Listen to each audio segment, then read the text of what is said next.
Okay, hello, hi, Assalamualaikum warahmatullahi wabarakatuh dan salam sejahtera. Alright, jadi pada video kali ini kita akan belajar berkenaan dengan limit order. Itu kita dah belajar berkenaan dengan market order kan. So this one kita nak belajar berkenaan dengan limit order pula.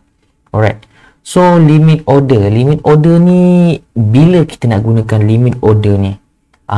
So kalau kita boleh gunakan untuk dua, membeli dan juga untuk menjual. Let's say kalau kita nak membeli lah kan. Kalau kita nak membeli, kita nak membeli di bawah harga semasa.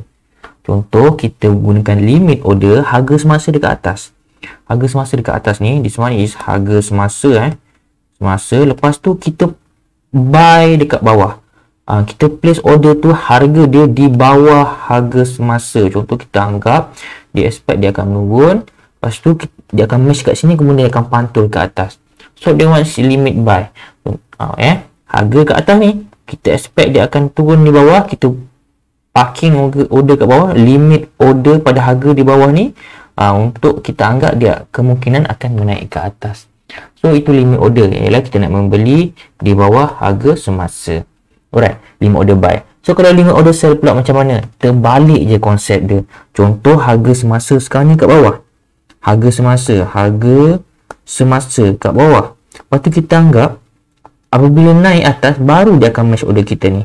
Kita place order ni ke atas, parking kita ni ke atas dengan harapan harga tu akan turun selepas match ni. Ataupun kita dah ada buy position kat bawah, kita sell limit kat atas lah. Senang cerita, maksudnya limit order sell ni adalah kita nak jual di atas harga semasa. Kita nak jual di atas harga semasa.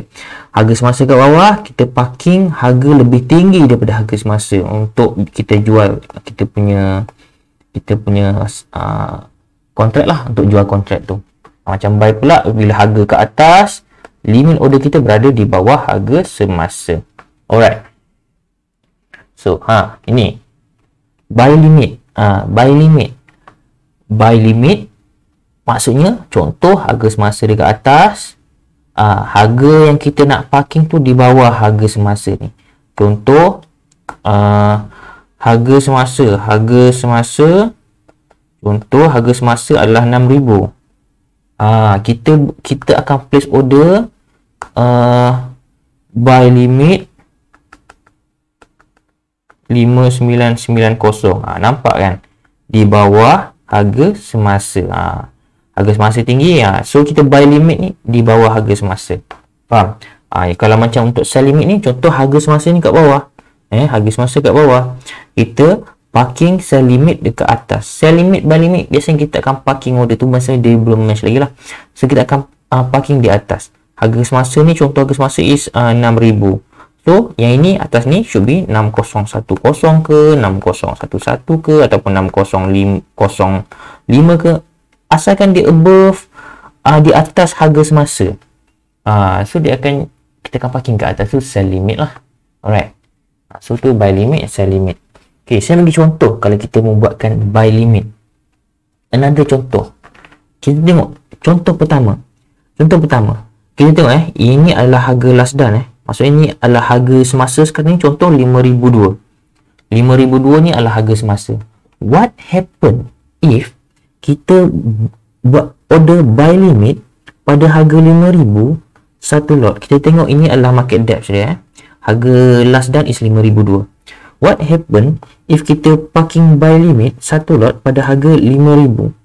So bila kita parking 5,000, dekat sini nampak ada 5,000 kan. So ada buyer, ni adalah buyer sekarang ni ada 3. So bila kita execute this order, buyer ni akan bertambah, akan jadi 4. So sekarang ni buyer sekarang ni adalah 4 bukannya 3. Kita dah buy limit 5,000. Ni contoh. So example 1 okay, clear. Example 1 clear. Kita tengok kepada example 2. What happen, apa yang berlaku jika kita buy limit pada harga 499? Dua lot. Kita nak buy limit 499 dua lot. Okay, sekarang ni harga semasa 5,002. Harga semasa 5,002 yang mana ada seller dekat sini. So kita execute this order buy limit 499 dua lot. So 4999 ni buyer daripada satu ni dia akan menjadi 3 buyer, tambah lagi 2 buyer yang kita baru je execute tadi tu. So jadi 3 lah kat sini daripada 1 tadi. So 499 akan jadi 3 order. Sebab dah campur dengan 2 yang this one. Faham? So this one settle this one settle. Okay, contoh yang ni pula. Apa yang akan berlaku jika kita buat buy limit juga, tapi harganya kita parking lagi tinggi daripada harga semasa yang mana dekat situ ada seller pada harga this one, ada seller pada harga this one. 5,200 ada seller, 5,300 ada seller. So kita parking above, di atas, lebih tinggi daripada harga semasa.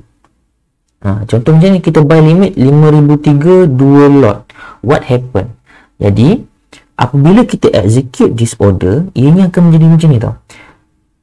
Ini akan mencari seller mana, harga seller mana yang paling rendah ada. Sekarang ni kita tengok seller yang ni ada, yang ni this one yang paling rendah. Yang mana seller ada, this one yang paling rendah. This one kedua terendah. Kedua terendah, ni yang pertama terendah. So bila kita pakai 5,300 ni, dia order ni akan cari seller mana yang paling terendah yang ada dulu. Contoh 2 lot. So in this case, kita ada seller dekat sini pada harga 5,200 ni. So 2 lot ni kita akan match dulu.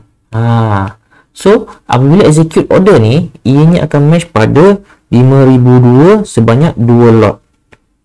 Sebanyak 2 lot. Apabila kita buy limit above daripada harga semasa, ianya akan mencari ask price yang paling rendah yang ada. Right? Faham tak? So this one akan match lah. So 5,200 ni memang akan jadi harga last, dan ask, maksudnya seller kat sini dah, yang buyer ni dah beli dah match dah. Antara buyer dengan seller ni dah match dah pada harga this one. So ni jadi kosong lah. Jadi kosong. Faham? So ni untuk yang ketiga. Okay, untuk example yang keempat, what happen if kita buy limit 5,300? Kali ni kita nak buy 4 lot pula. 4 lot. Kan saya cakap, bila above daripada harga semasa yang mana ada ada seller kat sini. In this case dia buy limit 5,300 4 lot. In this case dia sama juga, dia akan bermula daripada harga yang paling, seller yang paling rendah kepada seller yang paling tinggi. So the best price yang ada kat sini, yang mana dia akan match 2 lot pada 5,200. Maknanya this one 5,200 dia dapat 2 lot. This one habis lah. Yang ini akan clear lah. Ini akan clear lah. 2 lot habis. Lepas tu 5,300 ni sekarang ni kita tengok kan ada satu je seller kan. Sekarang ni in this case 5,300 ni dia akan ambil juga, dia akan dapat satu order 5,300, dia akan dapat 1 lot. Lagi satu lot ni dia akan parking pada harga 5,300, parking 1 lot. So in this case ni akan ada lagi satu tengah parking pada 5,003. Faham tak? Maksudnya sekarang ni 3 order dia akan match, satu ni dia akan parking 1 lot lagi. Itu yang kalau kita queue above daripada harga semasa untuk buy limit ni, dia ni akan mencari the best seller yang ada. Ikutlah sampai ke atas mana seller yang ada, the best one lah dia akan ambil. Alright, tapi in range that one lah, dalam harga 5,300 ni ke bawah lah, 5,300 ke bawah dia akan cari the best seller yang ada. Kalau tak ada juga dia akan jadi parking order. Faham Alright, so itu untuk buy limit. Okay, macam kalau sell limit pula macam mana? Sebaliknya, dia berbalik pula. So kita tengok contoh dekat sini. Kita tengok example 1 example 1. What happen? Okay, berdasarkan bid ask ni, kelas dan price pun sama juga pada 5,002. What happen? Ni contoh pertama. What happen? Kita sell limit pada 5,300 1 lot. So in this case, kita tengok kat sini, dia nak sell, nak menjual. Jadi this one akan jadi 2 lah. Tambah 1 dekat sini tadi. So this one akan jadi 2. Ada 2 orang lah yang parking pada 5,300 yang termasuk this one. So ini simple. Yang first simple. Okay, yang kedua. What happen if dia sell limit 5,001 pada harga 5,001? sebanyak 2 lot. What happen? Tengok this one kat sini sekarang, kita tengok kan sekarang ni ada buyer satu ni kan. So sekarang ni dia nak parking dua lot untuk menjual pada harga 5,100 ni. So in this case, apa yang berlaku, dia akan match buyer ni. Maksudnya 5,001 dia dapat satu lot. Satu lot dia berjaya terjual. Lagi baki satu lot, sebab nak jual 2 lot kan, lagi baki satu lot, dia akan parking dekat sini. Maksudnya dia akan parking dekat this one, harga ni. So this one adalah baki dia. Lagi 5,001, another 5,001 parking satu lot. Dia parking dekat sini lagi satu. Dia parking dekat sini 5,001. Sebab buyer yang pertama dah match dah. Aku tak ada buyer kan. Dia parking kat sini. Faham tak? Ni untuk example 2. Alright. Kita bagi lagi contoh, bagi supaya nampak lagi contoh. Okay, so example 3. What happened? Dia sell limit 4999 satu lot. Adakah dia terus match pada 4999? Dia sell limit 4999 satu lot.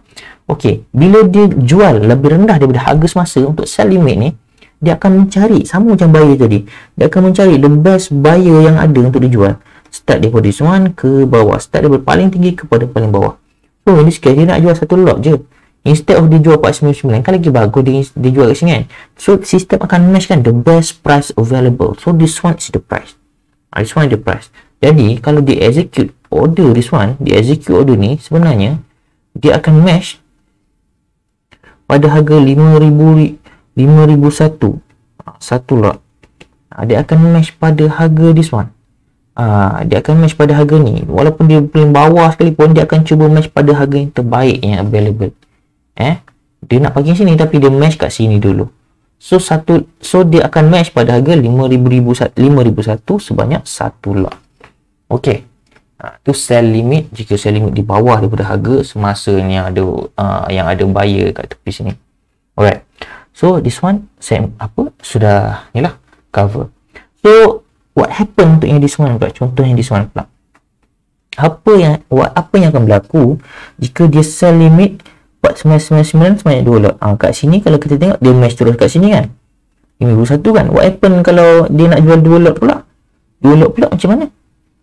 So bila dia nak jual 2 lot macam ni, dia queue dekat sini. So what happen yang pertama, dia akan first dia akan match yang this one. Kan saya cakap dia tengok daripada atas ke bawah kan, the best price available from top to down untuk yang sell ni. So 5,001 dia akan match satu lot. Kemudian dia akan cari the best price sampai harga 4999. So the next price yang ini dah habis kan, ini dah habis. The next yang available is this one, yang ni. So order yang kedua dia akan match pada 5,000 sebanyak satu lot. So in this case ni dah jadi 2 dah sekarang. Faham tak? Jadi dia akan dapat 2 harga.